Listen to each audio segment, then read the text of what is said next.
My guy, Jay Johnston, we're about to get into 37 interview questions that people are going to get in their tech sales interviews to help them break into tech sales. And I swear, people will get jobs based on this video alone. So let's walk through different questions, 37 questions, and how to think about answering them. And maybe we'll even get into some example answers. So are you ready for question number one? Let's get into it. Jay, walk me through your resume or tell me about your background. Perfect. So the way I think about answering is have a hook, make it fun. And I had someone who just got a job at Databricks have like an amazing hook and intro to it. Wow, And what a company, man. That's the number one company that I personally would work for. So nice work. Clearly, we should pay attention to this answer. Yeah, and his hook was insane. There's like three things, so I'm abbreviating it, but think of this as a pattern interrupt. He said, where do I start? I grew up babysitting Bronny James. I think the second thing. No way. He did? Yeah, he babysat him once. Wow. And then the second thing was I waited a whole year and stole my wife from her then relationship with an MLB player. And then there's like one other thing. That guy can close and he can steal someone away from the competition and steep competition, bigger competitors. That's useful for tech sales.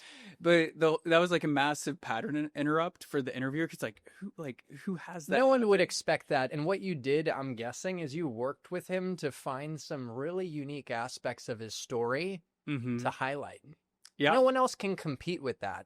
And so when you have that, and then after that, like, because that's like the fun and banter to show you're human, he then got into like a chronological series of events of his jobs and everything like that. I will say the biggest mistake people make with this question is they try to hijack the interview and like pull up a presentation and be like, hey, here's me, here's what I built. I'm not saying don't build it, but don't hijack an interview. Like send it after, send it before, just answer it. But there's like a whole framework that we've went over in other videos where it's like hook, pattern interrupt, aha moment, and then kind of get into the story and have tension throughout the story. And then you're really big on this, but at the end of your story, really have a strong orientation of why you're there for that company and that role. And then as like a little bonus for this question, because we have a ton more to get through, is always say, and that's a little bit about me. I'd love to learn about you and the key characteristics you're looking for in this role. That final question shows that you're curious about them, which is an important quality to demonstrate, is your curiosity. And you want to know what it takes to succeed. And it's just, you're probably going to get the answers to the test. That's going to help you better sell yourself as you progress through the interview if you actually pay attention to what they say. The only other thing I'd throw in there is just to reemphasize what you said, like don't hijack the interview. Be succinct when walking through your experience and recognize that the interviewer has a job to get done and they have certain questions to ask. I believe that, I think you think this too, our answer to this question can win the interview early on, especially when you have powerful hooks like you put together. So it's so important and it sets the tone. The only other thing I would say that I throw in sometimes, I say speak the language of business outcomes. So within the context of a specific job experience, to be able to highlight relevant business results if you have it.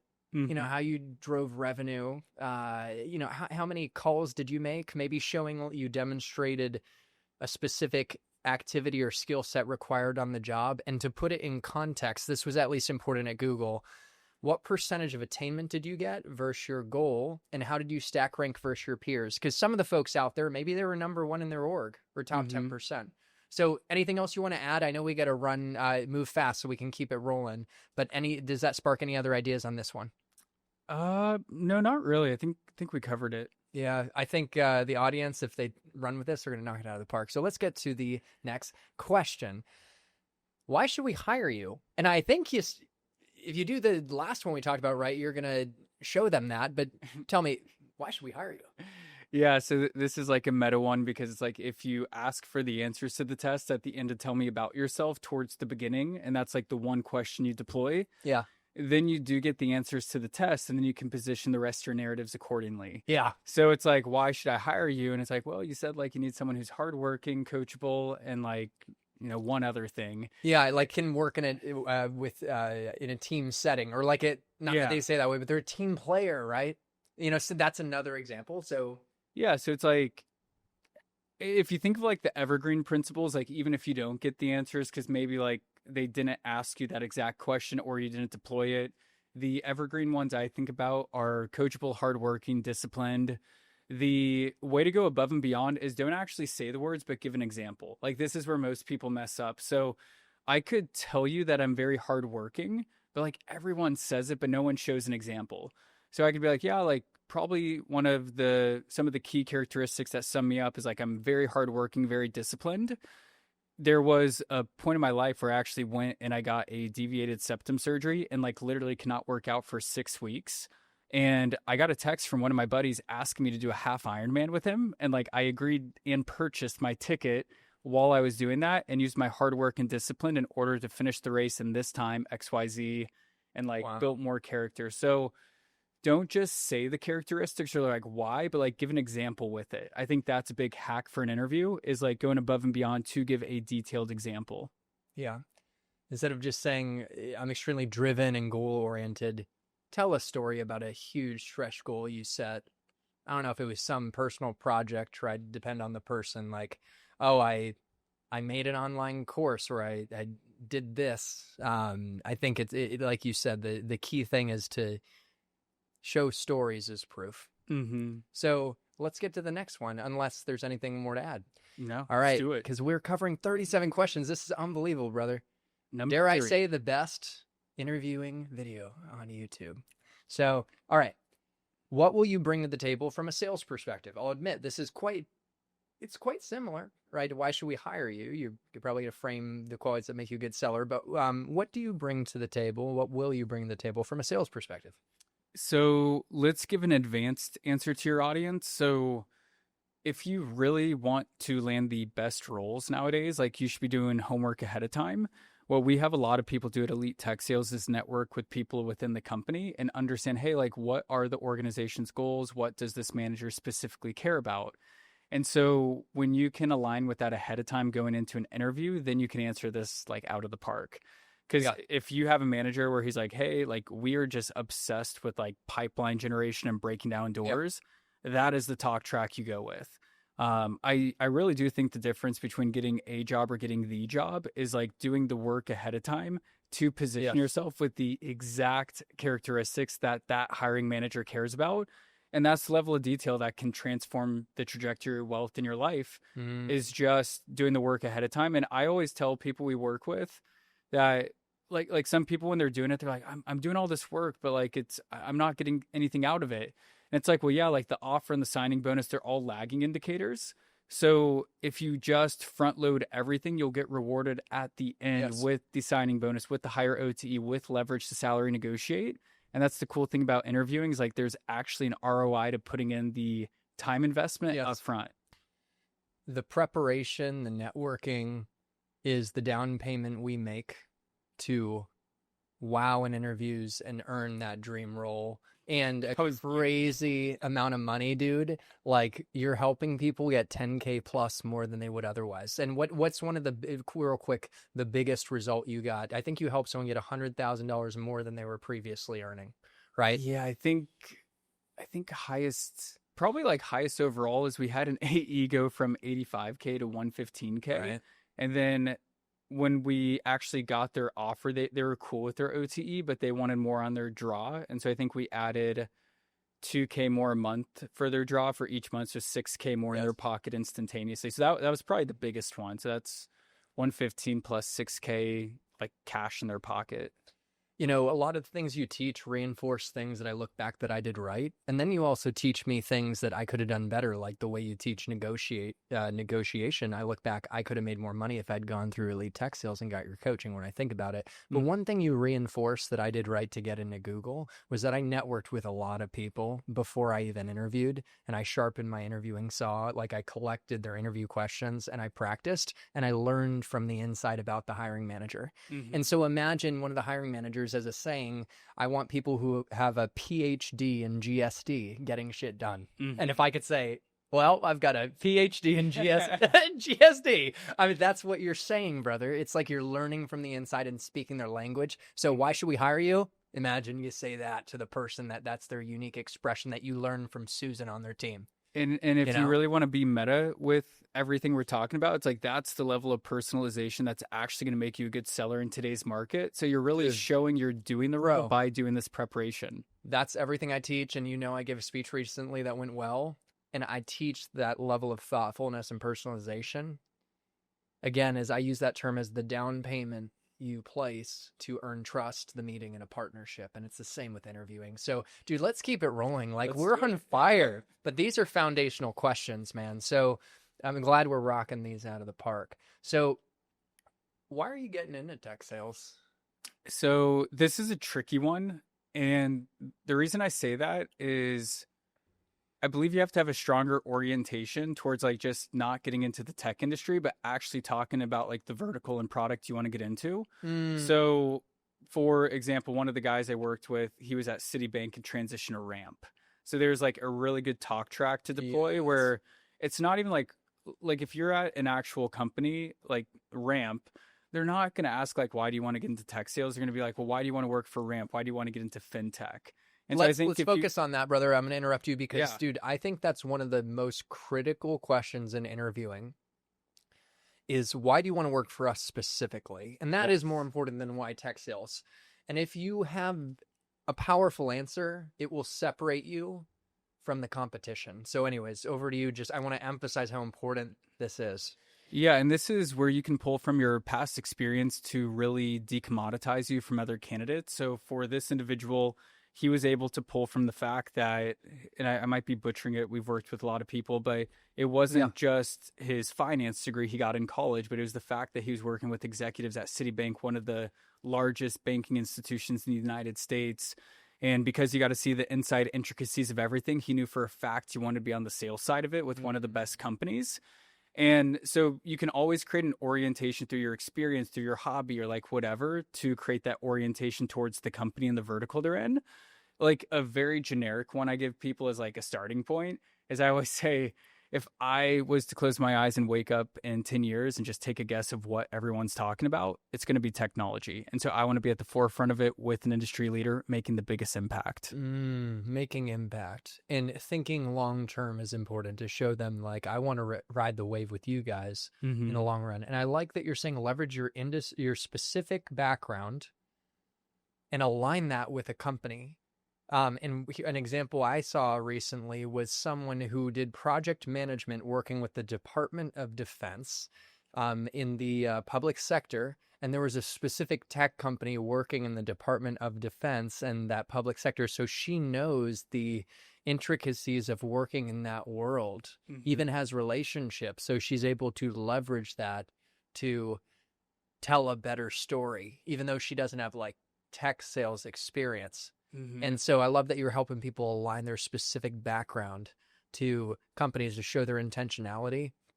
And then one thing I will throw into, like when I said why did I want to work for Google? And that's one of my like you could tell it's like I'm proud of it, right? It's a Heck good yeah. company, right? My mom used to be proud to tell other moms her son worked at Google. But I said, a lot, and when they said why Google Cloud, I said a lot of my personal growth started with the Google search. Like, how do you become more confident, right? A little vulnerable, and how do I become better at this? And you know what? I couldn't get anywhere without Google Maps, Mm-hmm. and so it's just amazing how Google's technology has personally impacted me in that founding mission to organize the world's information and make it universally accessible and useful. So I'm also showing I know their founding mission. I'm very missionally aligned, and it was personal. And I don't know if that's exactly how I said it, but it was something like that. Mm-hmm. And I'm So excited good. to extend that mission to the enterprise space where we're helping companies democratize access to their data to better Mm-hmm. serve their customers and blah, blah, blah. But the point is, I did find a way to make it personal and tie it into like I'm big on personal growth and a lot of that growth started with the Google search. It's like this product impacted me. You can't do that with everyone, by the way. Mm-hmm. But then with Oracle, one thing, and I'm nerding out and we need to keep going. So wrangle me in. Right. We talked about being concise in interviews, right? But like with Oracle, I even coming out of college, I didn't know what Oracle was about. It's like a database, but I'm like, oh, the Starbucks point of sale runs on Oracle, AT&T, where I call my mom, my service runs on Oracle. TikTok USA where I do my little TikTok dances. I don't do that. I do post TikTok sometimes. That runs on Oracle. And so I was able to like find some meaning and kind of in the answers, like, I'm proud to represent this brand. So anyways, all right. And just a And quick, add anything you want. Yeah, quick Yeah. hack, because even nowadays it's better if you, like, and I did on-premise infrastructure at Dell, like very, very like hard to find like your why. Yeah, how like, do you deal with that? Like just go to ChatGPT nowadays. Like get creative and be like, hey, like what is like one very niche angle I can relate data center storage to some way it's impacting my life, and like give me 10 ways. Dude, isn't that cool? And like there's gonna be something that you can riff off of. So something that I've really learned from you is to adapt to technology. I feel like you're always innovating, and you've got on the ChatGPT, not even bandwagon. That's not a good or bad term, but I'm just saying you were on board, and I like delayed, and I'm like, I should have done it sooner. So I love how you're leveraging technology positively and then throwing your own unique J special sauce, but you're using it as a thought partner. Totally. And all the time. I'm starting to do that with even like LinkedIn posts. I'm learning, and I will cut this tangent off because we're going to get to the next question, but to like, oh, how can you make this like understandable to a sixth grader? Like it's helpful with that. So anyways, maybe one quick thought though, do you think ChatGPT could be useful in like, practicing your responses and like being more concise, or is there any other technology that you use in Elite Tech Sales to help people prepare for interview questions? Yes, we actually do use an AI platform inside. But we have like custom scenarios built out. What we've seen with a lot of people who are joining Elite Tech Sales, if they've tried to use ChatGPT, the problem is the feedback loop that they're getting isn't up to the level that like they can get with actual like VPs of sales and like people who've been in the trenches. And so it kind of creates this echo chamber where like they think they're getting feedback, but it's like not really applicable. So like they're getting frustrated as like they're getting into deeper, more meaningful interviews and losing the offers.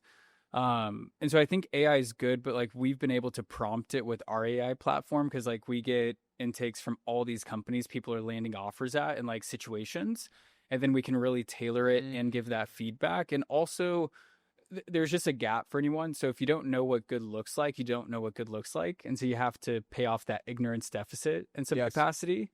And that's why most people are like, I'll just work with the experts. Yeah, that's a unique aspect of working with Elite Tech Sales. Not only do you get the answers to the tests from people like yourself that have been at Dell, had meteoric rises, and now worked with so many people to get into companies like Databricks, but also there's AI that is customized beyond what ChatGPT is to actually be tuned for interview prep based on what like real world interview scenarios and what leaders look for in tech. So I'll keep us rolling, by the way. I'm going to try not to go in tangents, but this stuff is too fun. And there's a lot of insight, like that insight role playing with AI was a good one. Okay. So where do you want to be in 3 to 5 years?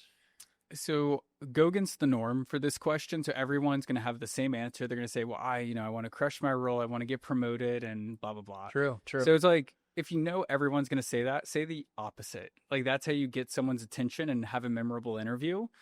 A story I'll have people go with as like a starting point is I'll talk about the difference between intrinsic versus extrinsic goals. And I'll kind of call out what everyone says. I'm like, hey, I'm sure you do a ton of these interviews and everyone sits here and says, I want to work hard, I want to get promoted, I want to do that. So you're kind of acknowledging with the I love that you're acknowledging it.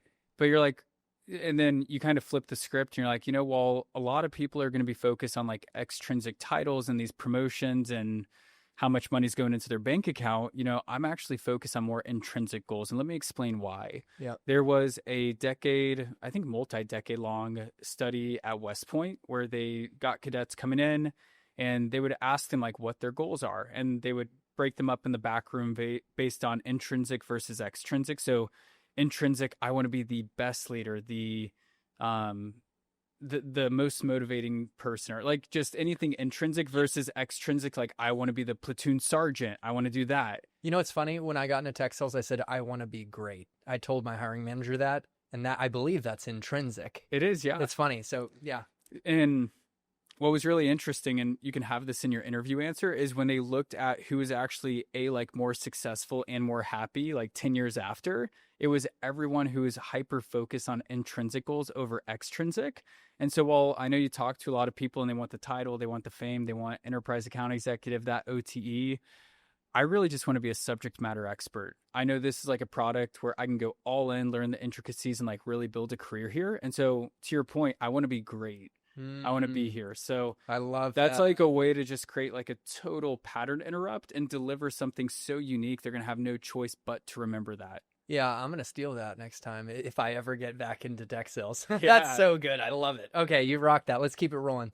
Now, what we're gonna do is we're gonna get into behavioral interview questions, and I'll just frame up that these hiring managers want to see as sellers that we possess certain underlying qualities that are required to succeed in the role. So they might ask, "Tell me at a time." Whatever question, and they're trying to see an underlying quality like coachability. Does this person actually possess that? And they need to see the proof points that you mentioned. So with that context in mind, let's get into a whole slew of behavioral questions. Hey, that rhyme. Let's get into a whole slew. Yeah. So the first one, tell me about a time you received a piece of feedback and implemented it. So frame is key. And what I mean by that with all these answers we're going to go through is you can set the frame of the situation that you want to be shown in. So like you don't have to choose a bad situation. You can choose one that shows you in a positive light. The second thing that will be applicable to every interview question that we'll go through is a lot of the most boring interviews just like hyper focus on the most proud moment is when I set a meeting with the C-level. And it's like everyone does that. That's not your most proud moment. And you're just saying that because you think that's what they want to hear. And there's a time and place to deploy it. I think the ratio I give people is maybe like 60 to 70% work related answers, but have like 30 to 40 personal related answers, like where they can see your personality, but you're communicating the characteristics they care about. So for this question for coachability that you just asked, an example that I would give, I think I actually gave this in an interview once, is like I'm very coachable in every aspect of my life. One surprising instance of being coachable was actually in downtown Austin when I was swimming at Deep Eddy. And this man completely interrupted my swim and corrected my stroke. Like I was not stroking right to prep for my Ironman. And it was kind of weird because like no one typically gives like unsolicited feedback. But I kind of heard this guy out and I was like, what is he actually trying to do? Has he actually competed in an Ironman? Turns out he had. And so he actually gave me feedback that I wasn't rotating my shoulders enough. And I was like really flat with every stroke. And I kind of took that as an example of like, okay, cool. There's always going to be someone with more knowledge than me. If they've done the thing I want to do, why don't I just apply it to get the result that they've already gotten? And so I would like wrap that up. But there's a few unique opportunities to show characteristics and anchor yourself in a positive frame, because what they're hearing in that question isn't like the actual, okay, well, Jay did feedback with the stroke for swimming. What does that have to do for tech sales? They're actually thinking differently with the answer. And they're like, this guy's like doing Ironmans in his free time. Like if he's like that willing to do that, like he's probably going to be a beast inside the company. And so you're kind of reshifting their frame. You knocked that out of the park. And I also think, he's not just coachable in the work setting, but he actually is coachable enough, has enough humility to let a stranger coach him. But also he did validate they had legitimate experience. The guy had done an Ironman. But I just think it's a pattern interrupt too, that it was outside of the work context. Now, I will say it is very good and useful to share work-specific examples, and you're going to want to do that. But I loved this answer, and it was very well-delivered and succinct. And remember, succinct and to the point is really important in interviews. So the interviewer can ask the next question. And speaking of, let's do the next question. Let's do it. We're on to the next one, like Jay-Z. So tell me something you're passionate about and sell me on it. So let's talk about like what not to say, because sometimes I see people maybe get like too honest with things. And remember, interviewing is 50% is like what you say in like a positive frame. The other is like just not shooting yourself in the foot. Yeah. And so like I've heard people say some like really interesting things with this where like they're trying to be very genuine, but they're like, yeah, like I'm a high stakes poker player, or like they kind of say something that, or like I love day trading, or I'm obsessed with cryptocurrency markets, or like something that's just like kind of I love partying. Yeah, like, and it's just don't go into that frame. And so you're your goal here is still the same as like say something where you can leave and they're like, wow, like no one's ever told me that before. Like something I would talk about, which is kind of niche, not a lot of people know about, is like, yeah, like something that I actually do on the side. And whenever you do something on the side, always minimize it. So be like, yeah, like something I do on the side takes up very little time, essentially like zero time now. Like if you go in with like side projects and stuff, I've actually had people try to position themselves in an interview. Like you're not going to get the job in You the have to be competitive mindful market. of that. So like if you have side projects, it's fine. Everyone does in tech sales. Just minimize that. And what I would say is like, yeah, like something I do on the side that not a lot of people know about is I actually do midterm rentals. Do you know what that is?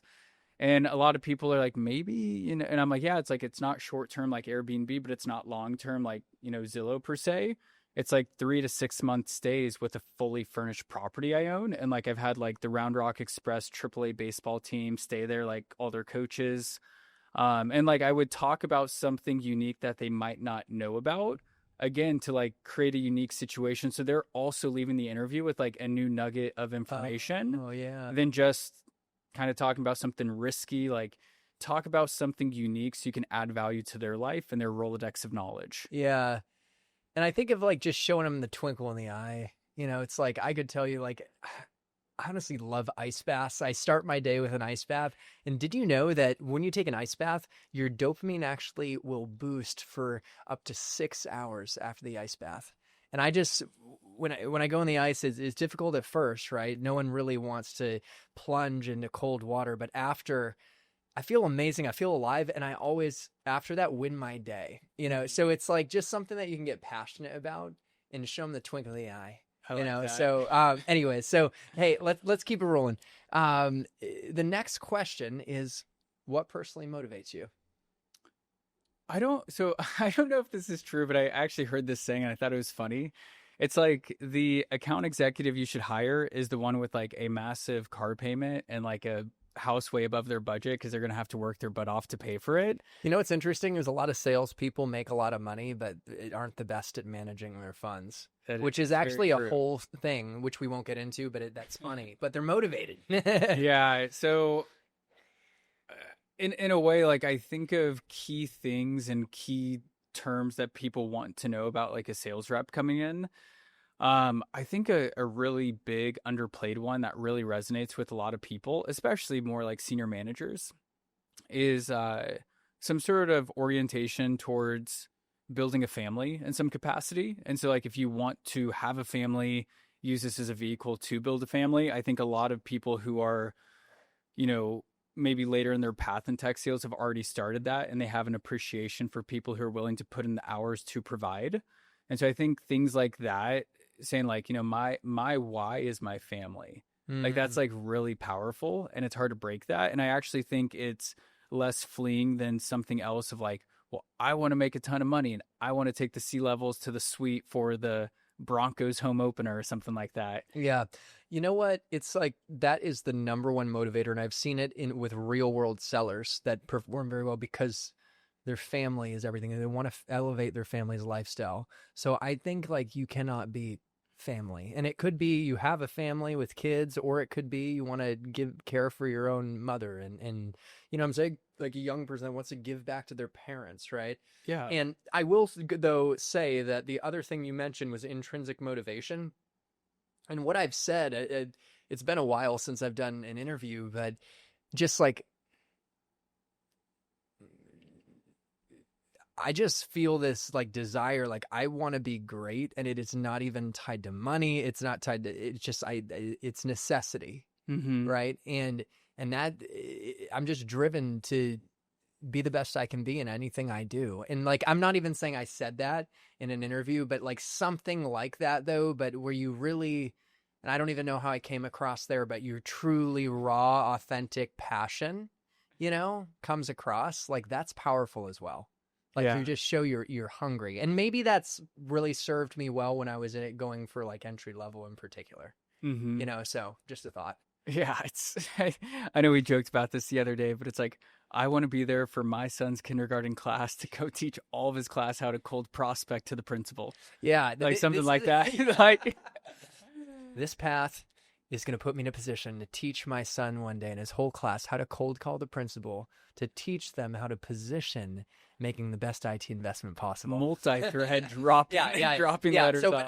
I don't know. It's like I had to share that. I do think there's something to be said about an intrinsic motivation, and it's just, but it has to be true to you. It's not forced. Like it's in my wiring. I might tell a story of my father or something, or where I got it from, So anyways, but the family one, you can't go wrong with that. So That's awesome. like a layup. Like you can always get fancy with For it, sure. but that's like can't go too and wrong. and again, though, I think a theme I'm sharing is that the authenticity and conviction, the passion, the twinkle in the eye, that needs to come through. And it's only to come through if you truly are passionate and authentic. And I know Kyle Coleman, who's in the industry that you're aware of as well, he's hired a lot of SDRs. And I just remember we did a podcast and he said, I want to see that twinkle in the eye. And if they show that, I can teach them how to be passionate about our product.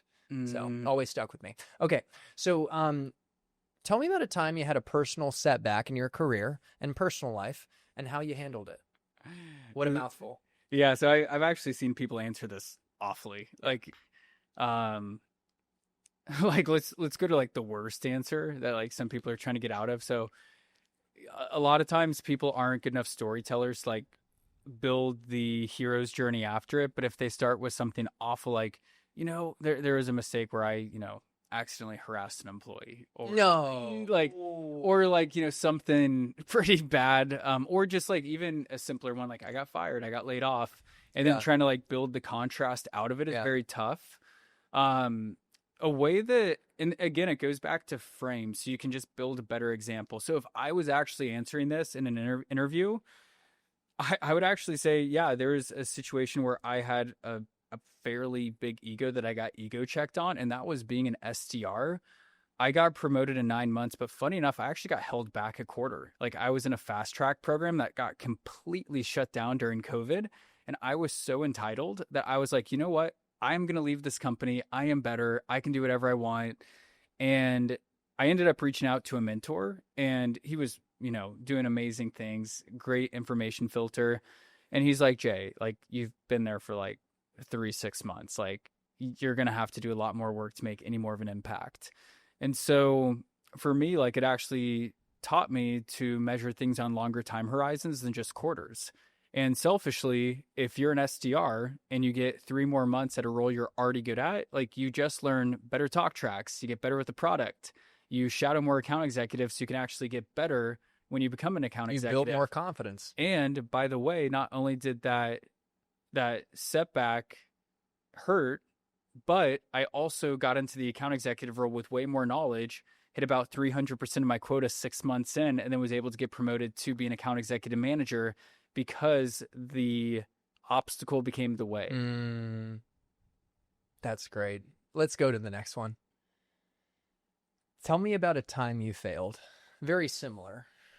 Yeah, there's so many ways you can answer this, and I'm all about just like creating pattern interrupts, novelty, like really marketing yourself. And one quick thing is you could have a couple powerful stories that could be used flexibly for both of these questions. Exactly. So anyways, tell me about a time you failed, and you mentioned pattern interrupts, and go ahead. So like one way is like you could just be like never. Like I've actually never failed, because like the definition of failure is giving up, and like I actually don't give up because essentially every step in getting towards my goal and like not getting there is just a feedback loop of work hard, iterate quickly till I get there. And so I've set like very ambitious goals and I hit them, and I don't take no for an answer.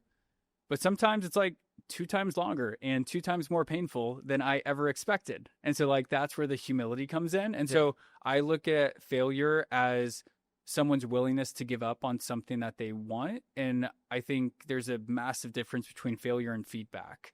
And so like there's not a right or wrong answer, but again, if you're coming into the frame and you're speaking concisely and you're educating them on how you think about a concept, yes, you can come across like very intelligent. Yeah, and you're teaching them how you think about failure, and what I'm hearing, and I think of it the same way as what people think of as failure is just learning, what you call feedback.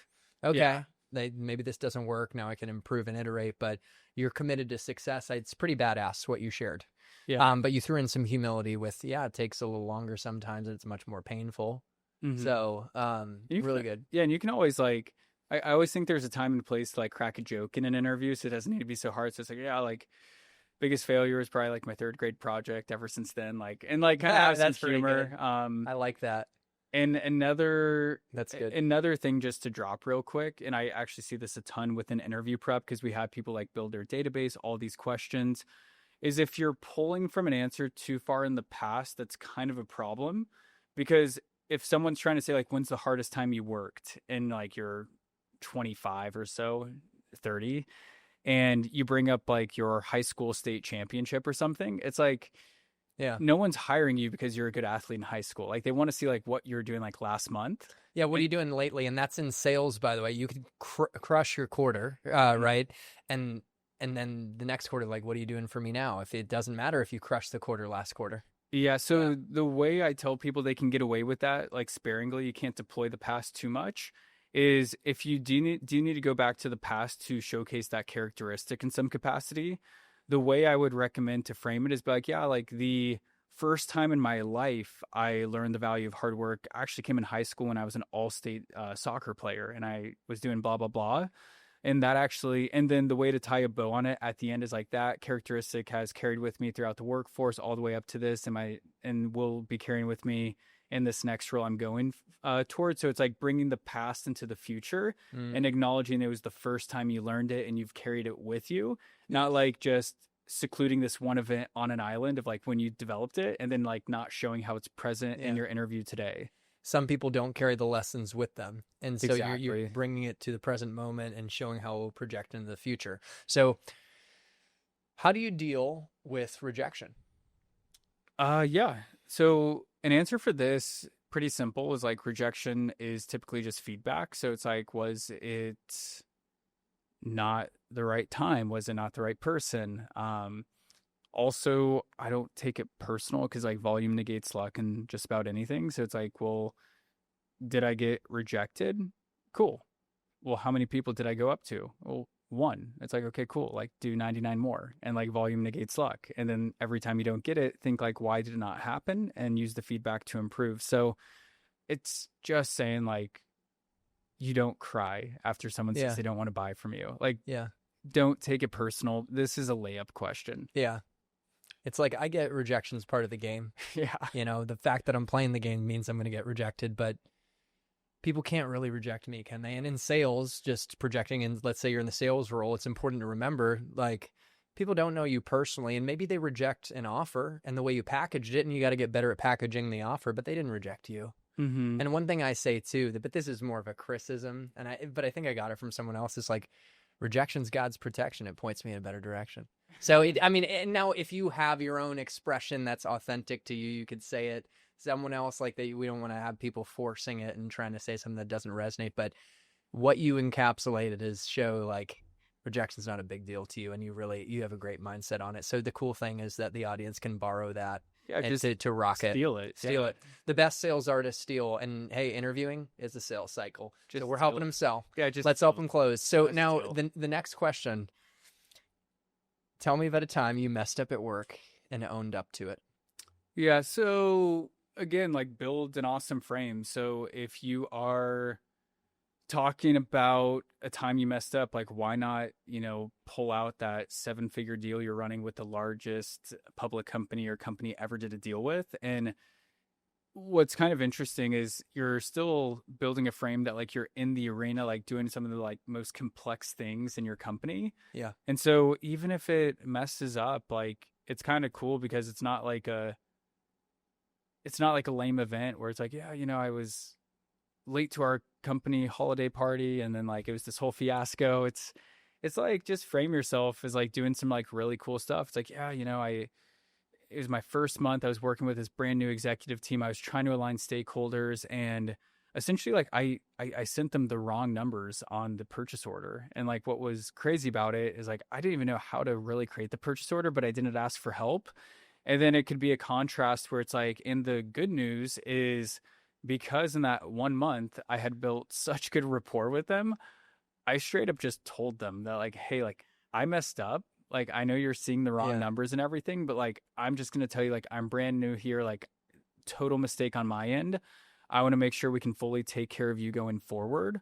And for that reason, like, we'll have extra support to make sure you guys get the white glove treatment. And so it was a moment where I messed up. I owned up to it. Yeah. And I made sure to remedy it to make it right. So like, overall, just build a good frame of like where Yeah. you messed up and how you fixed it.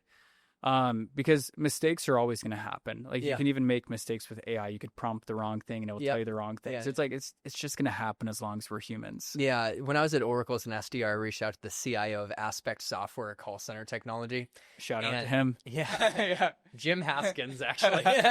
I wonder if he's so cool. Come And on the he- pod. The first thing he said actually was like, I vowed to never buy from Oracle again because, we were hit with an audit and my new budget as a CIO to go towards it. And I said, what's it going to take to make the relationship just 2% better? Or no, I said something like, hey, I'm not trying to get you to buy anything from me this year, but if I could just make the relationship 2% better, what would it take? What would that look like? And before he knew it, I'm going out there in person with him, and he ended up being a reference for Google when I jumped over from Oracle to Google, although he didn't buy from me, but it was cool. And so anyways, I actually, though, before I got him live on the call, I mistakenly said the wrong company name. And so it was something that I owned up to. He's like, hey, we're not even this company. And I said, you know what?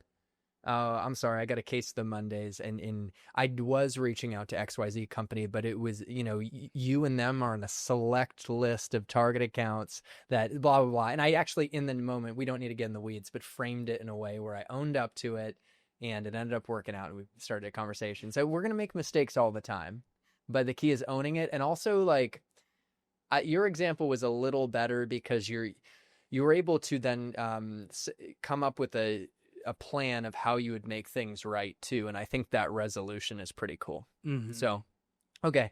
So tell me about a time you had to change someone's point of view. Yeah, so they just want to see like how you can sell, and I think this is a cool opportunity to show what you can do like outside of work. So I think 99% of people are gonna come up with the sales example. It's like, yeah, I was talking to this big decision maker, and he was thinking X, Y, and Z. Again, there's a time and place to do that.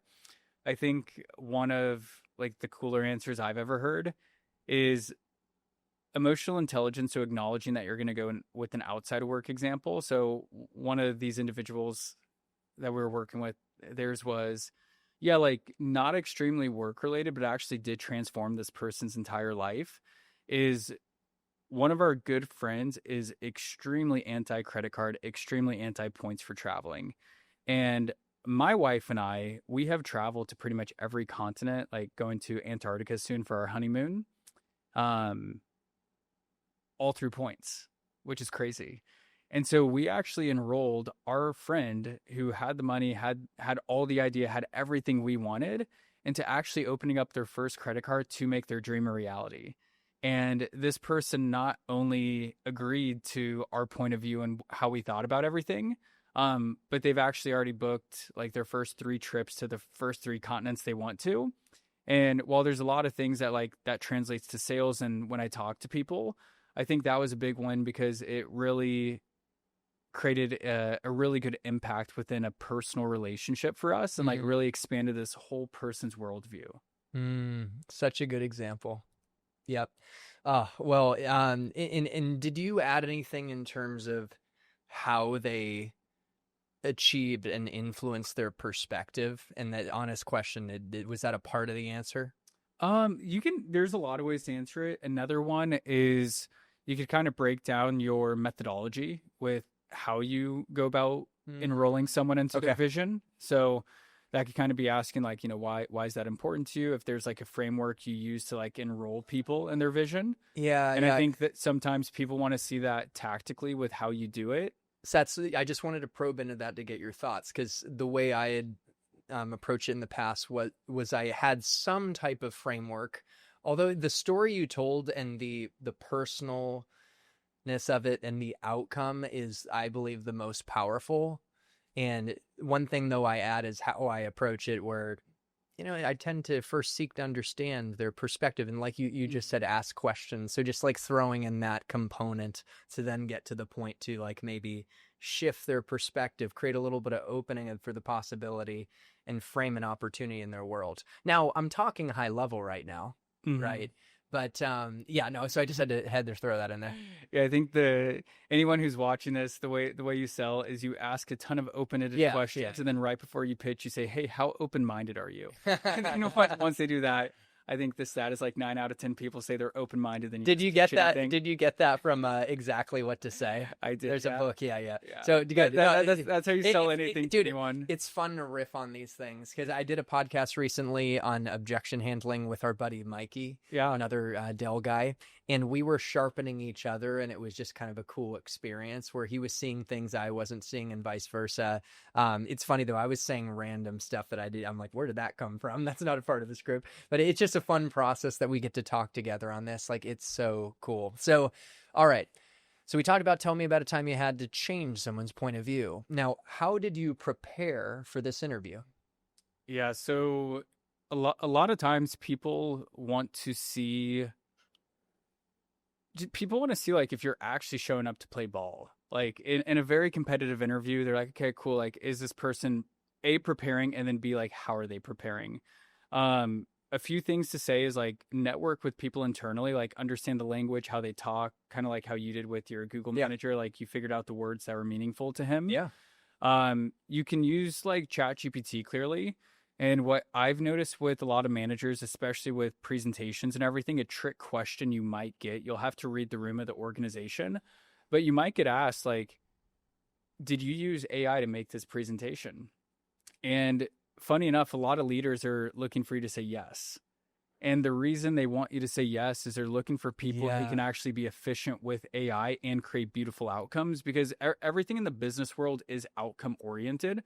And so if you're creating the same product result presentation in a smaller time horizon with less work, and then you can create those you can help create those efficiencies within the company and the team, like that is a win. So dude, that's such a good insight, because I saw Jason Bay, he posted, the CEO of Outbound Squad, that in his interview process, he's hiring SDRs. He specifically asked them how they prepared, and it's a ding against them if they didn't use AI. So that's funny you mentioned that, because that actually opened my eyes, because it really did. So anyways, yeah. So it's like, show that you've networked with people, you've used AI, you're calling out any insights. And just like if you can show your whole framework with how you approach important conversations, like it's going to show them that you're really serious about it. And you'd be surprised how many people don't prepare, think they can wing it, and it's like you're just not going to on average in this competitive market. Are there some outliers who can just like go in and get roles? Like 100%. Is it rare in today's market? From my experience, yes. Yeah. So you networked with people on the inside to learn about the role and how success is measured, what it takes to succeed, yada, yada, yada, right? You learn a lot about the interview process. Maybe you read online different press releases, the latest compelling events and changes going on at the company. You might read a little on the recognitions and where they sit in the market and industry trends. And one other thing that I tend to do is I'll look at case studies, and just so I can start to understand the ideal clients and the personas and quotes from the customers, see why they're buying, to kind of package into my own pitch that I'm ready to go. So that's another thing I do. But I mean, you also will, when you network with people on the inside, you can learn how they pitch too, to model after them. But what I love that I did not think of is making sure you incorporate how you used AI to prepare. So that's golden, brother. And that's one of those things too, that it's just, it's a new thing that wasn't always a thing. So if you had to teach a complex concept to a baby, no, I'm kidding, to a beginner, how would you approach it? So I'd have a lot of, I'd have a lot of emotional intelligence baked into how you answer it. So if you are like, here's a real obstacle people face, but if you're trying to get into a very complex tech role and the perception of you is you're not a technical person, the example should be something that's even more technical than the product you're selling, to show that you're a subject matter expert in it. So like, you have to understand what your perceived weaknesses are. So if you've spent, your whole entire career selling payroll software, and all of a sudden you're like, I want to get into cybersecurity or cloud computing. Well, you're going to have like a very technical answer to show that you've acquired that knowledge to do something technical to lower the gap so they hire you. I do think if you're not getting into like, if that's not the perception you're trying to overcome, you can do like fun ones. Like this was literally a question they asked me at Dell when I interviewed there for the SDR. Yeah, I actually got it from you, Yeah. I think. And yeah. And what was it? I had like a funny one. Oh, okay. Are you saying there's a different, or did this, if you had to teach a complex concept to a beginner, how would you approach it? This is from Dell, right? Yeah. Okay. Yeah. And I think for this, I think the answer I went with was like, I was a personal trainer in college. So I talked about like protein digestion and like how the enzymes form to it and stuff like that. And like just explained it in a very simple, concise way to show that I can understand complex things, but explain it in a simple manner. Yes. I think where you can like shoot yourself in the foot is if you just like talk about something that's not complex or you don't show the nuances behind it. So even like things that are, I don't even want to call it like simple, but if you use the example like play the guitar, it's like no one knows it's complex unless you actually get into the weeds and talk about all the chords and the timing, and you get like our buddy Anthony and Papa Roach like breaking down like the melodies and all that of like what it takes to do all the sound engineering. And so I think understand your weakness and then position the example in accordance to what will get you the role. But yeah, like I've used like protein digestion. I've seen people use, understanding like complicated blockchain technology to do XYZ because it's using that in more of a positive way. But yeah, there's like a lot of ways, and the key is just explain it simple and concise so people know.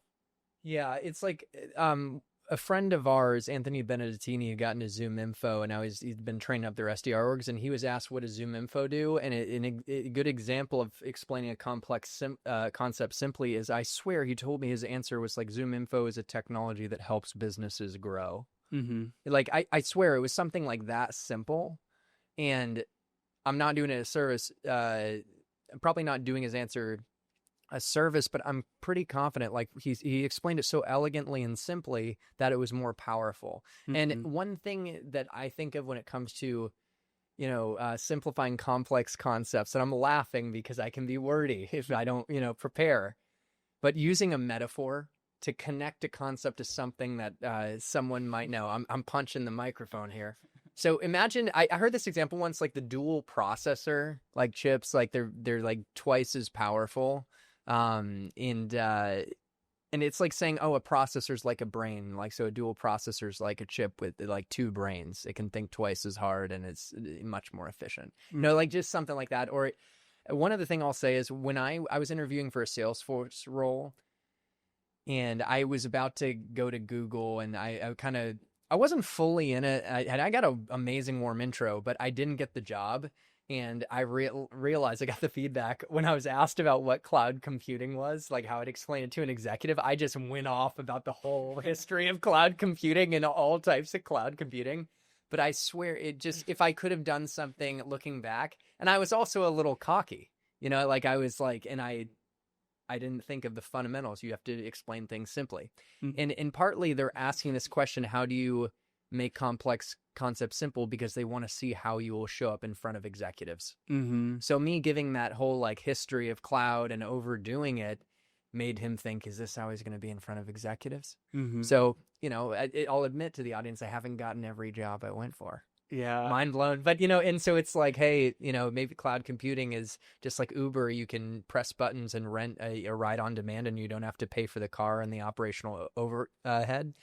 Cloud computing's the same thing. You can click buttons to get on-demand access to cloud infrastructure to run your business, and you don't have to manage it yourself. Mm-hmm. I bet that manager who denied you to this day has more information on the history of cloud computing than anyone else in the world, because the answer you gave him. Oh yeah. Okay, let's keep it rolling, man. I can't help it. Like, we're gonna go over, but this is awesome. So okay, now tell me something about yourself that's not on your resume.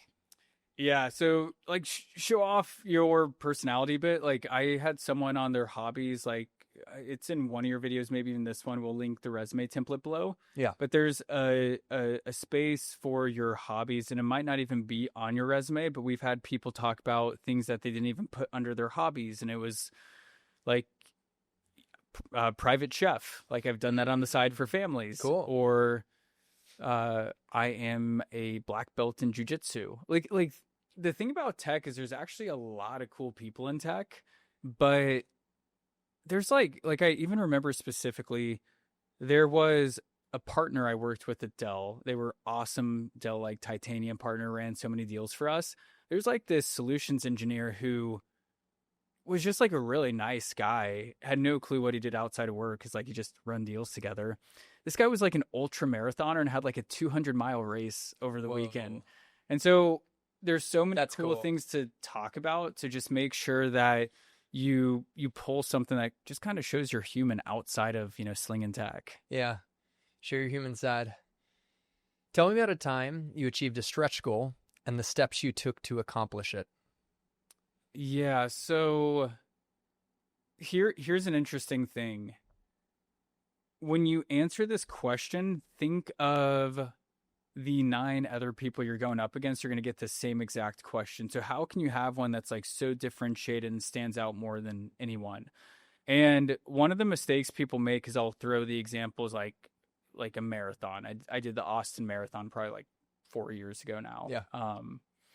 And I always have a group of people who are like, well, I haven't run a marathon. So the 9 other people there, if they've done it, their story is going to be better than me. And I was like, well, no, that's not the case. Like, it's all about your starting and ending point. And so there was an individual we were working with, awesome guy. He ended up getting a job at Gartner. And I think he was the one who gave me that feedback. He's like, well, I've never run a marathon. I've never done this. Like I haven't done anything cool. So like, how can I out-position myself? And I was like, well, where did you start from before like you got to this goal? Because his goal was like, I only ran 10 miles. Like he was trying to riff off that. And he's like, well, I was obese. I was in the hospital and I knew I needed to lose like 40 pounds. And so like he had this like miraculous transformation in a very short time horizon, which even allowed him to open the door to run 10 miles, like something crazy, like 2 to 3 months into this journey after never running. And so significance can also just be about the level of transformation in the time horizon. Yes. And if you want to tie a bow on an answer like that, and you can talk about the steps you took to get there, had to, dial in my diet, say no to a lot of things. You could throw in some of the arduous aspects, the tough aspects, if you want to put it in perspective. Totally. And then you can kind of, keep the curiosity at the end of it. So it's like, yeah, so I did 10 miles. I already had this transformation. That was the steps to get there. And now I have my eyes set on a full marathon coming up. So it's like, now he's still rising up, man. Yeah. They want to catch you on the rise, baby. You're going to catch me on the rise. Exactly. So to think, you mentioned Gartner, right? We talked about Dell. These questions are pulled from real world questions asked at Gartner, Dell, Oracle, top companies. We're giving people the answers to the test based on the gold standard of these companies are the top. They have the top interview processes. So this is awesome, man. We got to keep it rolling. We're going over, but let's get to tell me about a time when you worked as a team to successfully execute a project. Yeah. So real good for this is like build a good frame. Like I had an opportunity to work with our full executive team when I was an SDR at Dell. Actually, I think it was like our directors. I don't know what it was. But I was like crushing my metrics, and they, like any smart company, they want to poach what the top reps are doing and seeing if they can just plug and play those behaviors to the rest of the organization to raise the metrics. And so I was able to work on a team with people way out of my league to tell them what I was doing to create, differentiated results. And that created X, Y, Z in whatever organization. I love it. And so I like the impact.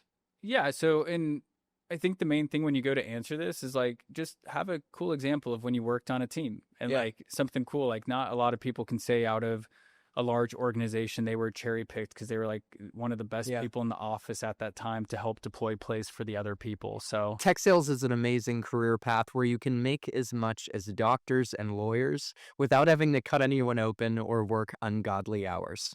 Looking back 10 years later, having personally started out in tech sales at Oracle, then moved to Google Cloud and a startup, and now fully launching into entrepreneurship, I can say with confidence that tech sales transformed my life through the income that it produced, the skill development, the connections, and the self-development that I unlocked along the journey. If you're someone who wants to strategically build your own six-figure tech sales career without wasting valuable time and earnings potential, then consider Tech Sales Accelerator and our 12-week programs as your blueprint. Our partners are breaking in and crushing quota at top companies like Oracle, Google Cloud, VMware, and Salesforce, leveraging our in-depth video content, one-on-one coaching, community, and network access. And we'd love to partner with you too to accelerate your own success on this path. If you'd like to learn more about Tech Sales Accelerator and our programs, then feel welcome to book time at my Calendly link, linked in the description of this video, and we'll walk you through all the details. Or just download my free cold calling system that's going to help you crush the phones quickly, also linked in the description of this video. All right, let's get back to the episode. I think you picked an example that's pretty extraordinary, like that you were selected to work with executives and you're one of probably maybe the only person in a big org, right, who is selected. You could even put in perspective how many people were your peers and the results you produced, and maybe not even just right away, like, oh, we got better results collectively, but for the next 3 years, the results went like, a hockey stick up. Now, and so I'm being a little dramatic here, but to be able to connect to the immediate impact with results and even, if possible, longer term results too for the org. That's pretty awesome, Jay. Like you were such a golden child and prodigy at Dell, so let's keep it rolling. Do you have any experience with solving complex problems? yeah, there's so many ways to frame this. It's like, well, yeah, like, of course I do. And like complex is very relative. So like I'll give you an example that was complex at the time, but now that I figured it out, it's actually like very easy for me. And that's interviewing. No, you wouldn't say that in an interview. That was like turn them off. That's pretty cool. And you could explain I chunked it into certain components, and I realized these were the most important aspects. And you could break down the parts of the problem and how you thought about solving it. But anyways, I think that was pretty badass right there. That was funny. Hey, we talk about hooks and pattern interrupts. Yeah, it was interviewing. There's anyways, there's just so many ways to take that question, but yeah, just like talk about a complex problem you've solved. Always like give context to it. So I've had people say like I was helping my family's business get out of a rough spot. I'm like, that's good, but like give more context. And it's like, well, like my family's company was losing $20,000 a month. We knew we could recoup it if we just got this new property, essentially rehabbed and up on the market again, and we could create positive cash flow or just sell it out to liquidate and have cash in our pocket. And so that actually required me to get very, very shifty with the way that I would, source materials, get laborers, get general contractors to come in and actually incentivize them to get the work done early. And so here's the plan that I came up with, and here's how we executed it. And so I think complexity is typically just a factor of like not knowing how to solve things sometimes and then acquiring the knowledge. And so even for, complex things like you guys do with databases, it's complex, but, with the 3 hours of research I did preparing for this interview and learning all about like what you guys do, how you integrate with other people, you spend 20 hours, learning about something, you're in the top, 1% already. So it's like, I do this all the time. And then you could wrap it back to the company. And it's like, I don't really have any hesitations learning about this product. Yeah, I think you're highlighting to a framework. Like one, you gather context on the situation, you learn as much as you can, whether it's research, maybe you have someone who has experience in this domain, and then you try things. It's like you test and iterate and experiment to try and find a solution. And so no, this is helpful to think it through. And one other complexity could be like, oh, I was in a situation where one person wanted this and another wanted this, and I had to manage that and work with them to get everyone on the same page. So it could be in a team scenario. But we at least got the audience thinking about how to approach solving complex problems. So now, my question to you is, what is an achievement that you're most proud of? There's so many ways to take this. When it comes to an achievement you're most proud of, like this is the first opportunity or one of the first opportunities they actually get to see your values. Like, what do you care about? So if I was to answer this like very truthfully right now, I'd say like, and like I would actually frame it this way. I would say it word for word. I'd be like, we don't need to like get into the details or anything, but like one of my like most proud achievements is like I've like gotten super back to my religion, and I feel great going to church every week and like being part of a high vibe community and like really making an impact. And I'm not here to get like technical with like what religion, what that, but I've just realized like faith is a choice, and like you can choose to have faith or not. And after growing up, going to Catholic school, doing all that, it's like I went out into the real world and I had a choice to have faith or not. And like I chose not to have faith for many years.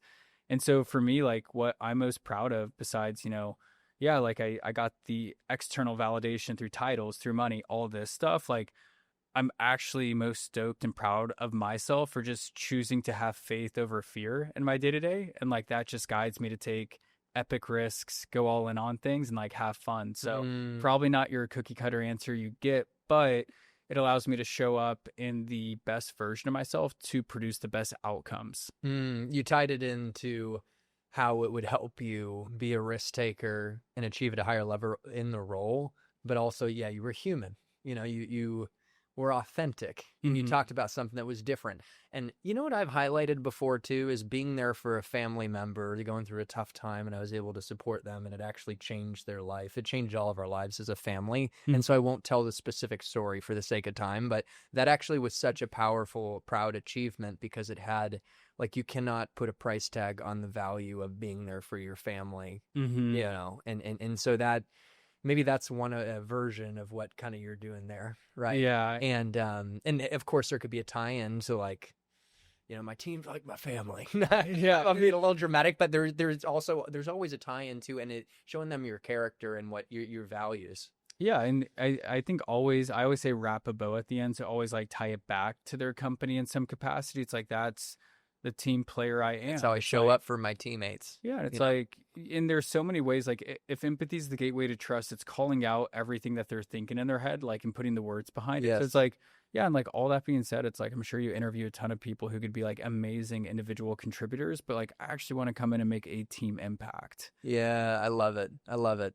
And acknowledging earlier on, you're like, this might not be the typical answer you hear. You're just little ways you can show empathy. And you just given us some examples. Yeah, there. Prime it. Just and like steal these hooks. And that's what I do with objection handling when I'm coaching on that, with SDRs and AEs. So it's tactical empathy. Okay, so what is? Let's see. I think keep me honest. Or what is your greatest strength? Did I ask you that? No, that's okay. That's cool. It. I'm like, we're asking so many questions of like, where are we? What is it? 37? Yeah. So, what is your greatest strength? How do we at least think about answering this? And you could give an example if you want. Yeah. So the way to think about it is like clearly have a strength oriented towards the sales role or the company you're at. So it's like, yeah, like my greatest strength is I am great at blackjack. It's like, well, okay, great. Are you going to like a blackjack SaaS company? It's like, unless that is the criteria, like actually say something that's relatable. That's an extreme example of shooting yourself in the foot. But I think the easiest is like, and here's the framework, is like my ability to communicate and build trust with strangers is my superpower. Yeah. And again, you can say it, but then follow up with an example. Yeah. And so you go back to, it's like, there was this individual and, we had no reason to like each other under any circumstances whatsoever. Like, even if the whole world like was to get extinct, like we would still not get along. We'd find a way to like still not like each other, last two people on earth.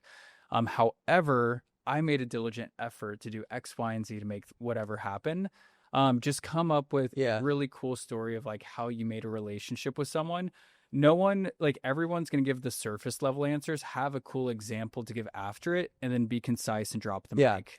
What I say a lot of times is exactly what you said. It's like I could become friends with, I love people and could be friends with any stranger. And I'll throw, like, not even that it's an in-depth answer, but like back in college, I had a mentor that you flat out said, Chris, you could become best friends with anyone. Mm-hmm. And I'd say, you know what? And the reality is not everyone likes me, but I love people. That's why I got into sales. And you know what? I could become, and maybe I'll throw some funny extreme example of becoming friends with a stranger. And also like persistence, dude, is like a huge thing for me. So it's just if persistence is your thing, it's like giving a great story and example of a time you're persistent. So what is your biggest weakness? So for this, I always tell people don't re-anchor the word weakness. So some people will be like, oh yeah, my biggest weakness is blank. Like just don't re-anchor the word so they don't think about it as a weakness. So I would just reframe it to be like, yeah, like something I'm working on and like making big improvements on is X, Y, and Z. What you do not want to do is like, oh, like, you know, I'm just a perfectionist. It's like, don't say that. Like everyone kind of rolls their eyes. I do think a good example of like, you know, something I really have been working on is the ability to say no when I actually don't have capacity to do something. And the reason that's been big for me is naturally I'm a people pleaser and I want to please everyone at any moment. And what I've actually realized over the past probably 2 years now, so like pretty good sample size and like feedback I've received is while it feels good to be the yes man, it actually diminishes the quality of the work when I actually deliver it because I'm saying yes to things I don't actually have capacity for. And so what I've realized is like there's a fine balance of like going above and beyond to help out, but also not doing it to the level of my detriment where I'm just saying yes to please someone, but I'm producing lower quality work that I'm not even proud of. And so that's been a gap that I've been working on. And it has been improving. And I've noticed a lot of the work I've been doing recently has been getting really, really good feedback. And people are really impressed with the work I'm able to provide. That's powerful. Mic drop. So the next question was, where do you see yourself in the next 5 years? But I realized, you know, we did hit on that already. Okay. So we said 37, technically it's going to be 36, but you gave a great answer earlier. So do you have any questions for me? Imagine the interviewer asks, do you have any questions for me? You have to. And here's the thing is like, one of the best compliments I got was from a friend who was director of customer success for like Optimizely and a few other companies, and his feedback to me, because we just went to the gym together, is like, Jay, like I don't know what you do for work, but I can tell you're very intelligent by the questions you ask. And I will never forget that. And what a compliment. When you think about it, you asking questions, like this is the first time you have an opportunity to like show how your mind thinks, do whatever. A few that I always go to are building context before delivering. So, hey, Chris, I noticed, you know, Google had the big Wizak acquisition. Kudos to you. Hopefully you got some good equity. But money. I'm curious, like with everything going on, there's probably a lot of excitement over there, but I'm curious for you specifically, like what are you most excited about? And that is like such a good question where you're kind of building banter, rapport, like even that equity thing, like little tone shifts like that, like make it personal. Yeah. And then you're also anchoring the emotion, excitement. So Chris, like what are you specifically excited about? And then people can, if you talk to a sales leader with that question, they could talk for 10 minutes, like of what they're excited about. We have SKO coming up, all this, like blah, blah, blah. And then there's a few others where it's like you can just create like pattern interrupt questions. Like, you know, Chris, what's the one thing you love working? What's the one thing you really like about working at Google that you just feel like most people don't talk about? And so you can probably also see when I ask that question, like there's kind of a tone shift and like the way that I orient my body language with like being curious. And I think it's the how to win friends and influence people. It's like not saying the words, but it's the emotion behind like really caring. Yeah, like that. You're very curious. Like that, you can't put a price on really caring, and it shows up in your tone inflection. But those are two questions that are top of mind. Great examples. So now we're going to shift to role-related questions, and we're going to bring it home with role-related questions that are assessing how you might handle hypothetical, like real-world scenarios you're going to face in the role. How do you solve relevant role-related challenges? So with that context in mind, let's go to the first role-related question. What do you know about the role you're applying for? absolutely nothing. Just kidding. I actually networked with some reps and they told me X, Y, and Z. So like, again, you can have like funny banter going into it if you can nail the tone and inflection. Yeah. I'd be like, hey, and this is why we upskill communication at Elite Tech Sales, is a lot of people are just bad at it, so they need practice. But I'd be like, yeah, like I honestly know nothing. Like I think you ran into this in an interview, but it's like, yeah, I know nothing. Like I hired a freelancer on Upwork just to spray and pray applications, and that is exactly why I'm here today. I had someone, yeah, what the heck? And then you're like, I am totally kidding. Like I'm obsessed with fintech, everything you're doing. So I actually put like 3 hours of prep into this interview. So then you kind of pull them back in, show you're a good storyteller. And then you're like, and by the way, like I actually met with X, Y, and Z. I know they're like crushing it on your team or in this part of the company. And they actually mentioned a few notable things that you guys spoke about at SKO of like where your focus is. And that's like pipeline generation to this vertical where you feel like you can make an impact. I know there's some segmentation between territories going from like states to verticalization with like manufacturing, retail, etc. And so I know quite a bit. I know I just spoke a bit, but based on what I said, do you feel like there's any part of the role that I might not be seeing that you can shed light on? And you can kind of throw it back to them. Beautiful. Yep. And if you're going for an SDR role too, one thing I'd think through is you networked with them and you're like, I understand that this role is about hitting the phones. Mm-hmm. You guys, and I'm actually thinking of a real world VP I spoke to where she was hired to build an outbound SDR org, and they need to win up market accounts. So I understand we got to win up market accounts. We got to be hitting the phones with 100 dials a day and blah, blah, blah. And so, yeah, like it all has to do with networking and getting more context, but way to rock that. Yeah. I wish I could interview 4 people. Like that'd be a fun, if like I could be like an AI agent. You like have just a like passion for it. And that's why you've been so successful with your business, Elite Tech Sales, and you're getting great outcomes. I'm so happy to see you aligned with your zone of genius and passion. Yeah, I mean, for me, it's like it's so fun to make someone over like 100K just by putting together the right sequence of words. That is so like cool. That's like it. Let's put together some final sequences of words. We'll try and rapid fire. Although we have some meaty questions here, but how do you feel about getting on the phones? 200% ready.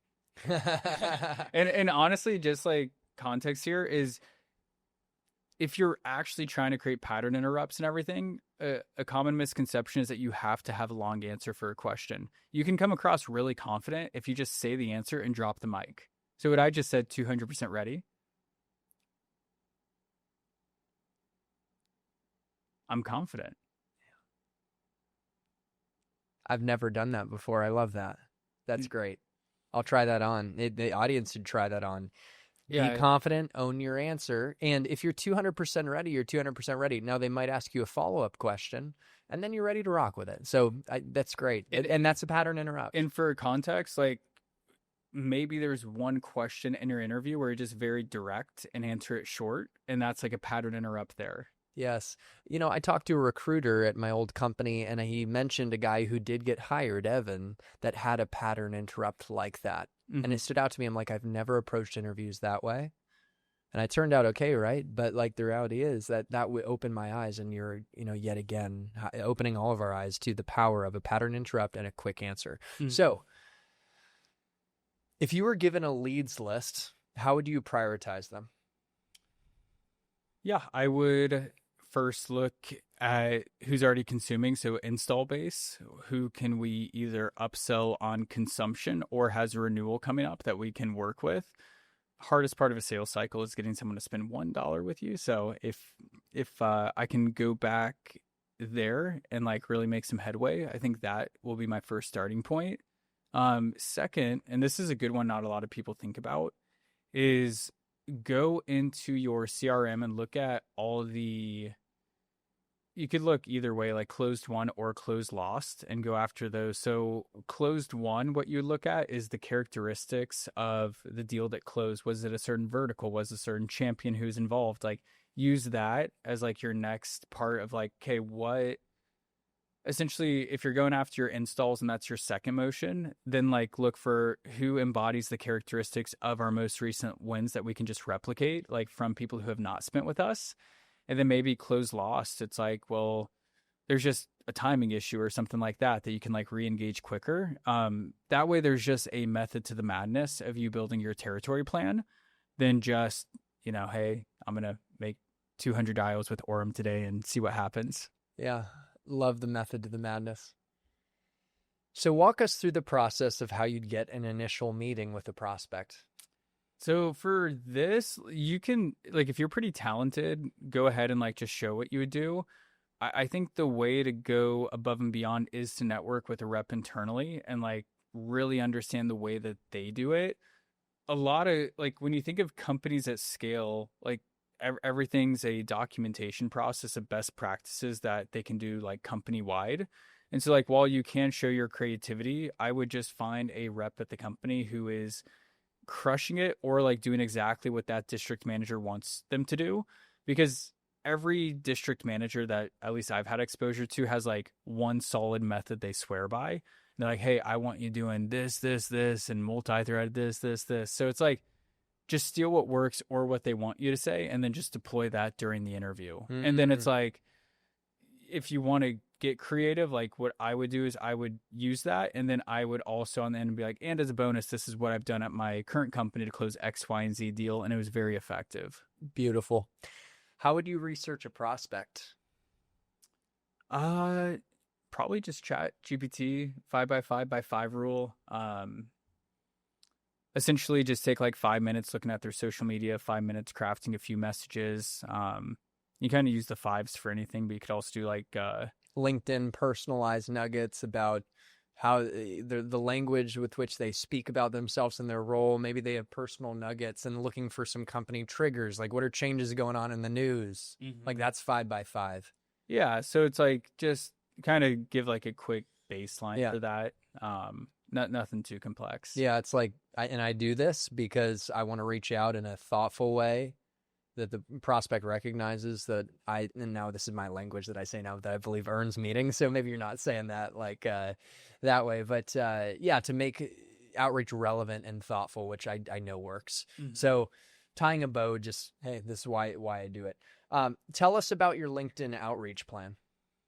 Yeah, definitely depends. So if someone asks this, like try to understand if current reps are using LinkedIn. To essentially do outbound. There's a few different ones. Like I see a lot of people in the lack of a better term, like the power dialer space, like creating a lot of content and like connecting with their people and like hoping that warms them up to reach out at some point. What I typically do is like I'll use it to multi-thread. And so it is an asset to like have kind of an audience, because if you send a cold email and then you also take the prospect's LinkedIn and you send a message like sent you an email or like left you a voicemail, and then they can see your LinkedIn profile. That's like a pretty effective way. I think it does favor people who build social credibility and like actually have good copywriting in their post and put effort into it. And I know like pretty big people in tech who we're close friends with who leverage that, and like they can set really good meetings because they have like over 50,000 followers. Yeah.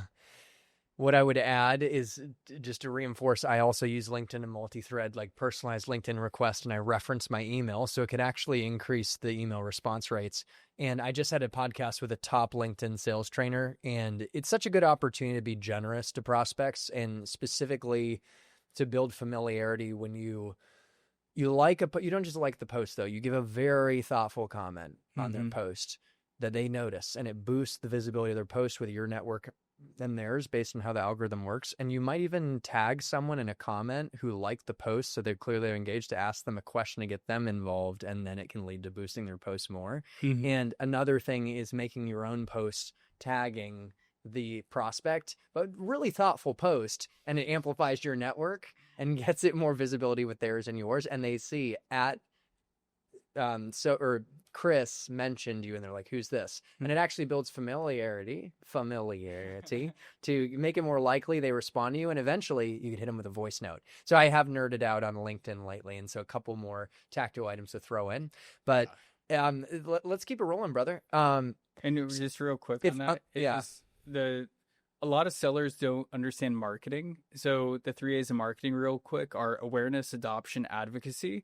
And so like even if you're just like commenting and like warming them up, like just general awareness is always good before they like adopt and buy and then advocate, like leave you testimonials. So just Yeah. like it still goes towards something. Yeah, yeah, I love it. So can I give you some feedback? I'm actually not open to feedback right now. Well, will you be open in the future? Yeah, it's like So feedback's interesting, man.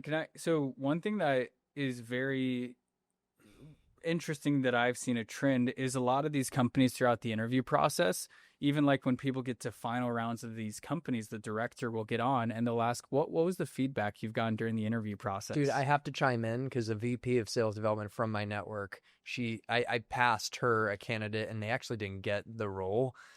And I know her process, and she told me, and she said she checked in and said, how did you think the last interview went? So that's another version of, can I give you some feedback? She was checking for self-awareness, and I think the person was like, oh, it just went so great, blah, blah, blah.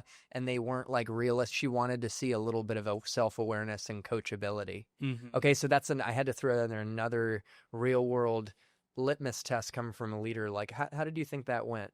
But yeah, can I give you some feedback, right? So I think there's a parallel, brother, but it comes down to awareness and coachability. But back over to you, when I ask you, can I give you some feedback, which it might come after a cold call role play. But yeah, again, how do you think about how you respond to this? So a few things. It's like, A, like absolutely show you're coachable. B, this is like subtle but important, is don't be taking the feedback notes on your laptop. I actually think having a pen and paper is like a whole different feeling and dynamic when they see you doing it. Interesting enough, I've seen in some of these very competitive interviews, to your point, they'll actually put you through a mock call or show up to a call with a cold email where the whole point is like to give you feedback. And even if you like crushed it, they're going to give you feedback just to see how you react to it, to like see if you're coachable. And so what I've seen them do is they will essentially, no matter like what you submit, they'll ask this question and then they'll be like, okay, awesome. Like you can, we're going to pause the interview for 3 minutes and let you rewrite the email based on the feedback that we gave you. We want to see like how you actually apply it. And so like things like that pop up. And so, yeah, it's like absolutely know there are scenarios where they're actually going to see if you can get feedback. And then I even have a good friend who's like a CRO, and he's like crushing it. And he even said like when he was hiring people, like even if they had perfect pitches, like he would still give the most nitpicky feedback just so he could ego test and like make sure people were open to applying feedback. So it's just part of the process. And if you go in acting like you know everything, you're probably not going to get hired. Yeah, you got to leave your ego at the door, show that you can take feedback, you're open to it, you're not flustered, and show that you actually retain what was shared. So must retain. Yep, exactly. You got to. So how would you leave a voicemail? What's so funny? So I would say you're sneaky with your voicemails. Yeah, I'm a double dialer. Oh, for sure. Yeah. Oh, yeah. Are you comfortable getting on the phones? Going back to that, by the way, I would say, and I'm not afraid to do the double dial. And you check in to see if they know. They'll probably know it. And for the audience, it's when you call, they don't pick up, but then you immediately call back. And man, does it increase your pickup rates. And they'll probably pick up. They might be annoyed, but it works. Yeah, I double dial you every now and then. You have done? It works. It works. Yeah. Have you done that? It works. Yeah. Voicemail contextual. I typically, when I leave voicemails, I always want to point back to a few things. Point back to a relevant resource email that I sent over, or find a way to invoke curiosity on their end. So again, it could just be like, hey, like I left you a voicemail. I left you an email with X, Y, and Z. I'm not giving like the whole thing away, but like invoking curiosity for them to go check. That's typically the process. And I think like short and sweet is good. Like, I don't think anyone wants like the crusty AE leaving a voicemail saying, hey, this is Chris Buston from Google Cloud. And I just wanted to pat you on the back today and say, we have Google Cloud Next coming up in Kumbaya. You got a ticket. Like, it's worth $2,000. We got it. Yeah. It's like, so, but you just keep it short and sweet and keep it human. Like, I think that's the thing is like people go into these companies and they want to become robots. Like, I legit was such a good cold caller at Dell because I would just talk to people like normal. I'd say, hey, Chris, this is Jay from Dell. How are you doing? Yeah. And if you really want to know why like it works and why I tell people to get into top companies is I have the marketing power behind me, man. Like you call a stranger saying you're from Dell, they're going to know who you are. Yes. Like that's what people at Elite Tech Sales want, is they want more freedom in their sales career, not hey Chris, this is cupcake.io, and you're like, did I just get a cupcake from you? No. We're like a SaaS software. Like, you know, it's like just work for a good company. Yeah. So hey Jay, it's Chris calling from Googs. No, I'm kidding. Google Cloud, about your recent global expansion. So you just keep, maybe there's a trigger and you keep it curious. Oh, what about it? You know, I sent you an email and I'll follow up in a day or so that way, but feel welcome to respond that way if it's easier. Otherwise, you know, call me back at this number. And I just, to your point, when you use the voicemail to reference emails, it statistically increases email response rates. So I think if the audience can even show they understand that, that is useful in their answer. Okay.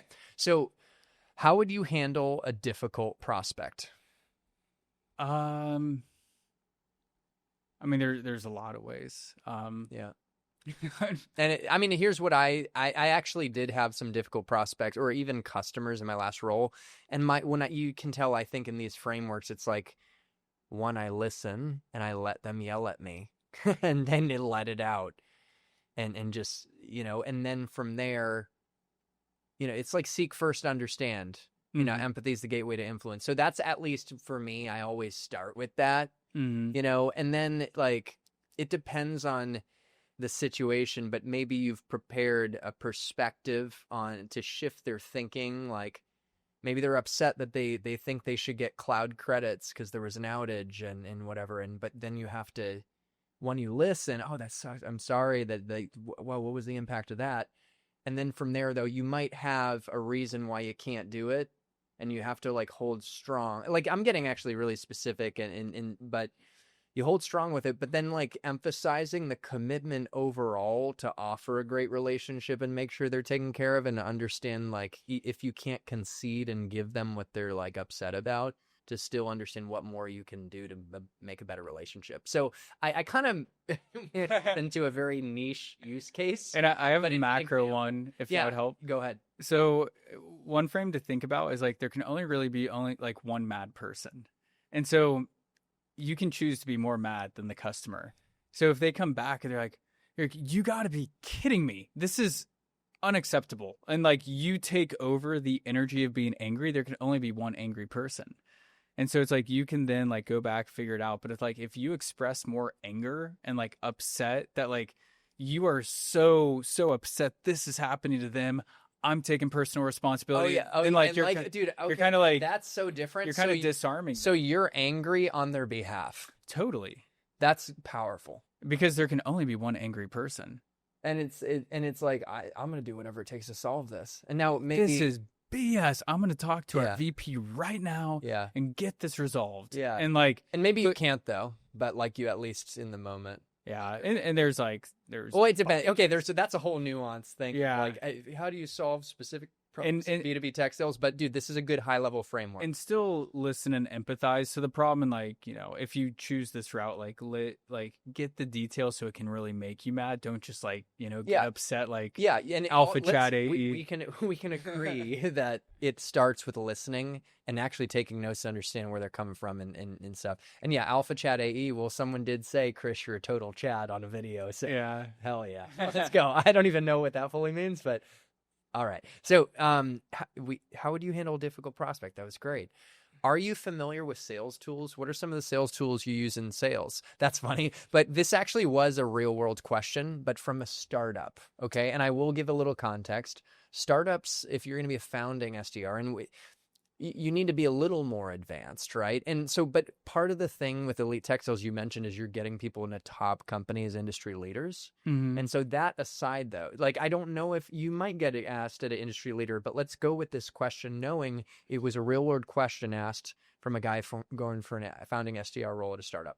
Yeah, and I actually have helped people get into like more startups, and the whole frame we take is like the right company for you should always be followed by it depends. So and there are some really good startups that have a huge traction and are unicorns, and the upside's huge there.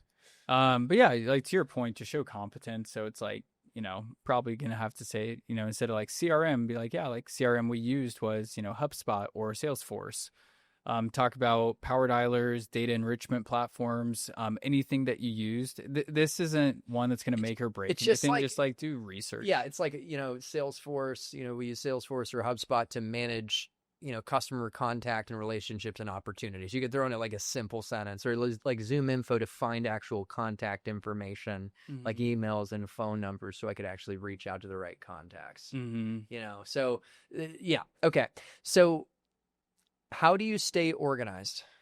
Yeah, I mean, really for this, like they just want to see that you're organized and efficient. So talk about just like how you organize your day to day. So like one thing that saves my life is like I use the Arc browser where I have like multiple tabs. So I have my real estate, I have Elite Tech Sales, I have my personal stuff. Like I would just talk about how I stay organized and I standardize everything pretty much on Google. Okay.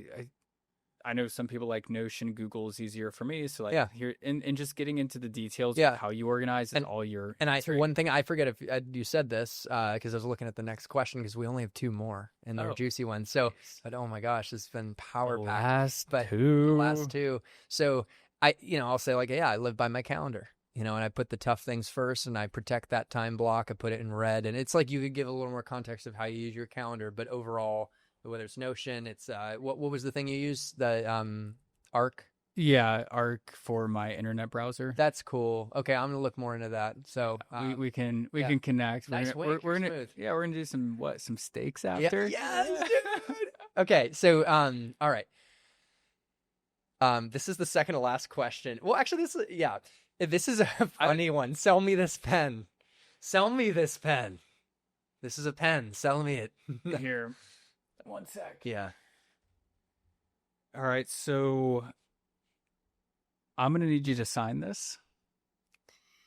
Well, what for? This is a $500,000 check. Do you have a pen?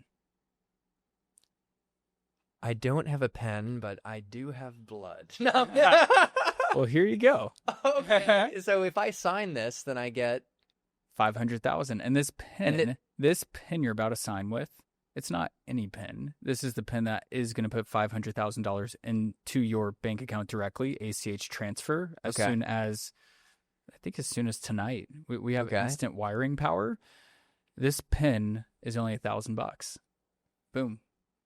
And so, actually, I don't know. I've actually never. So, I've never been asked this in an interview. $500,000 or doll hairs? Yeah. So that actually was really smooth. And then what I've it's just qualification. There's some leaders I work with that I mentioned that one where I know her interview process. They do like. They actually try and make it in favor of the individual. They'll say, "Do you own a car?" And if they do, sell me your car, or whatever. They might say you're in like I've seen hypothetical scenarios where you're in an AT&T store and you got to sell someone a service. All I would say the high level framework is to, seek to understand the person's, experience with, like, say, the pen. Have you ever used a pen before? Have you bought a pen? Like, what do you use a pen for? And like start to understand if there's an actual need. And you might have reference points like, one of, someone I recently sold one of our pens to, they had their grandma's birthday coming up and she's old school. Mm-hmm. And, they realized that grandma loved personal handwritten notes and that they needed the perfect pen to write that perfect note that was going to mean the world because they didn't know how many more birthdays they had left. And so it's like you could give some proof of like examples to spark inspiration, but ultimately ask questions, understand if they have a need. And what's interesting is if they don't have a need, it might be interesting the sales exercise to disqualify them. What if you showed a manager that like you get that like not everyone has a need? Yeah. Maybe it's not the right time. And then another thing too, I will say is like asking about their criteria. Like, what do you value in a pen? Let's say maybe you have a need. Like we need to write the letter to grandma that's personalized for her 95th birthday. And we don't know how many years left she has. Right. So it's really important. But what's your criteria for pen? What color ink do you like? This and that. And you start to understand what they like. And then like, have you invested in a pen before? You can understand money. And then at the end, you're like, so it sounds like you need a pen. You're looking for that special pen. That's the blue pen, the whatever that you love. We need to kill this question. We're too deep in this. To write this note for grandma, right? Can I make a suggestion? And then you could like close and like, how about we move forward on this and blah, blah, blah. I'm going to get you a special discount today because it's grandma's birthday and boom. So that's how you do it. Okay. And so guys, hey, We're a riot. So this is literally going to be your kids' like kindergarten class. Yeah. You're going to like, dude, you're going to teach them like know us. Okay. And the final thing, when you don't know the answer. So this is not a question, but it's like, so you get stumped by a question.